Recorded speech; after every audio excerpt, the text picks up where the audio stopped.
आदर्श शिक्षण संस्थान की ऑनलाइन कक्षा में कक्षा षष्ठी के सभी भैया बहनों का एक बार फिर से हार्दिक स्वागत और अभिनंदन। प्यारे भैया बहनों, आज हम सामाजिक और राजनीतिक विज्ञान पाठ्य पुस्तक के पाठ की सरकार क्या है, इसके अंदर सरकार के प्रकारों के बारे में चर्चा करेंगे कि सरकार के कौन कौन से रूप होते हैं और उनमें किस प्रकार की शासन प्रणाली होती है। सरकारें हम सभी जानते हैं दुनिया के सभी देशों में पाई जाती हैं और उनके अपने शासन करने के तरीके नियम सब अलग अलग होते हैं। जैसा देश है उस देश की संस्कृति के अनुसार वहाँ पर देश की सरकारें शासन को चलाने का कार्य करती हैं। सरकारें जो होती हैं मुख्यतः दो प्रकार की होती हैं। एक होती है लोकतांत्रिक सरकार, दूसरी होती है राजतंत्रात्मक सरकार। आज़ादी से पहले यदि हम अंग्रेजों के समय या उनसे पहले यदि इतिहास को पढ़ेंगे तो ये पाएंगे कि उस समय ज़्यादातर राजतंत्रात्मक सरकारें थी। मतलब कहने का मतलब है राजा का शासन देश पर चलता था, राजा का शासन चलता था। लेकिन अंग्रेजों के आने के बाद में कुछ लोकतांत्रिक तरीके से भी स्थानीय स्तर पर सरकारें चुनने का काम भी किया गया। राजतंत्र और लोकतंत्र में अंतर इतना ही है कि जो राजतंत्र में राजा सर्वोच्च होता है और उसको जनता नहीं चुनती है, और लोकतंत्र में जो शासन का सर्वोच्च होता है उसको जनता खुद चुनती है। ये सामान्य मुख्यतः अंतर है। राजतंत्र सरकार के बारे में यदि बात करें तो राजतंत्र में जो शासन की संपूर्ण बागडोर होती है वो राजा के पास में होती है। तो राजा वही बनता है जो राजा के परिवार से या राजा के वंश से जुड़ा हुआ होता है। राजा को जनता नहीं चुनती है।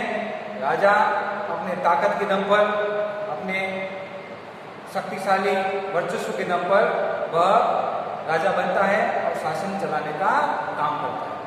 राजा द्वारा बनाए गए कानून प्रजा को मानना जरूरी होता है, बाध्यकारी होता है, और जनता के पास इसके अलावा कोई विकल्प भी नहीं होता है। यदि जनता राजा के बनाए गए नियमों कानूनों को नहीं मानती है तो उसको इसके लिए सजा भी मिलती है और वह कहीं पर भी इसके खिलाफ याचना या अपील दायर नहीं कर सकता है, क्योंकि राजा ने जो बात कह दी वो अटल है, वो सत्य है, उसकी सुनवाई कहीं पर नहीं होती है। ये राजतंत्र का मुख्य लक्षण है, क्योंकि राजतंत्र में राजा जनता के प्रति जवाबदेह बिल्कुल नहीं होता है। इसके विपरीत यदि हम लोकतंत्र में देखें, लोकतंत्र सरकार का सबसे अच्छा तंत्र है, क्योंकि यदि दुनिया के अंदर जहाँ कहीं भी लोग आज़ादी से जीवन जी रहे हैं बिना किसी रोक टोक से, उन्हें अपना जीवन जीने का संपूर्ण अधिकार लोगों को मिले हुए हैं, तो वहाँ पर हम कह सकते हैं वहाँ पर कोई लोकतांत्रिक सरकार होगी। क्योंकि लोकतांत्रिक सरकार का ये लक्षण है कि लोगों को अपनी मर्जी से जीवन जीने का अधिकार देना और सामान्य जो सरकार नियम कायदे बनाती है उसकी पालना करना और अपने धर्म संस्कृति अपने कार्य को पूर्ण आज़ादी के साथ में करने की छूट एक लोकतांत्रिक सरकार में होती है। लोकतांत्रिक सरकार में सरकार के अंतर्गत जनता खुद भागीदार बनती है और वो खुद जाके शासन नहीं करते हैं, वो अपने वोट के द्वारा, मतों के द्वारा प्रतिनिधियों का चयन करते हैं। यही प्रतिनिधि आगे जाकर जनता के लिए काम करते हैं और सरकार में बैठकर लोगों की भलाई के लिए कानून बनाने का काम करते हैं। तो इस प्रकार से हम कह सकते हैं कि लोकतांत्रिक सरकार एक प्रकार से प्रतिनिधित्व सरकार होती है, क्योंकि सीधे जनता के प्रतिनिधि वहाँ बैठकर शासन चलाने का काम करते हैं। क्या ये लोकतांत्रिक सरकार पहले भी थी क्या? पहले लोगों को वोट देने का अधिकार था अंग्रेजों के समय जब आज गुलाम था, लेकिन वही लोग वोट दे सकते थे जो पढ़े लिखे होते थे, जिनके पास में संपत्ति होती थी, धन संपदा होती थी, जिनका वर्चस्व होता था, वही लोग वोट दे सकते थे।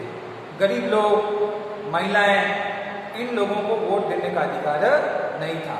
लेकिन देश आज़ाद हुआ, नया संविधान बना, उसके अंतर्गत सभी देश के नागरिकों को जो वयस्क हैं, जिनकी उम्र 18 साल हो गई है या उससे ऊपर है, वो चाहे भारत के किसी भी कोने में हो या किसी भी भूभाग में रहते हो, किसी भी धर्म के हो, किसी भी जाति संप्रदाय के हो, उसको वोट देने का अधिकार है।